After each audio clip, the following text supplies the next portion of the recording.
চীনের বাদশা নাকি সাধারণ মানুষের প্রেমে পড়েছে, তাও আবার এক প্রবাসী রেমিটেন্স যোদ্ধার স্ত্রীর সাথে। অবিশ্বাস্য মনে হলেও এমনই এক চাঞ্চল্যকর ঘটনা ঘটেছে, যেখানে চীনের বাদশার ভালোবাসার টানে নিজের ঘর, সংসার ও সন্তান ফেলে উধাও হয়ে গেছেন এক প্রবাসীর বউ। শুধু তাই নয়, সাথে করে নিয়ে গেছেন নগদ টাকা আর বিপুল পরিমাণ স্বর্ণালংকার। কিন্তু কে এই চীনের বাদশা, আর উধাও হওয়ার পর শেষ পর্যন্ত কি ঘটলো তাদের ভাগ্য?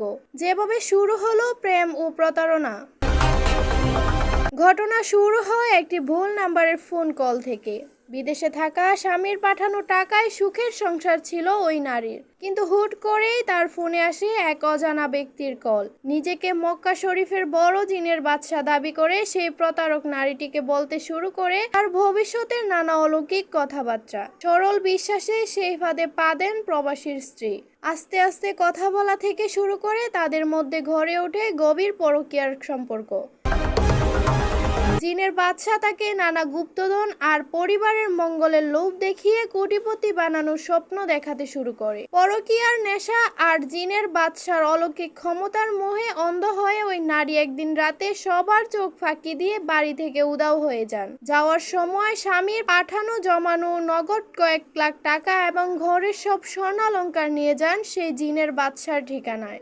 এদিকে সকালে উঠে পরিবার যখন দেখে বউ উধাও, তখন চারদিকে শোরগোল পড়ে যায়। শ্বশুরবাড়ির লোকজন সাথে সাথে থানায় অভিযোগ দায়ের করেন এবং পুলিশ তদন্তে নামে। পুলিশ তথ্য প্রযুক্তির সহায়তায় মোবাইল ট্র্যাক করে যখন সেই জিনের বাদশার আস্তানায় হানা দেয়, তখন বেরিয়ে আসে আসল সত্য।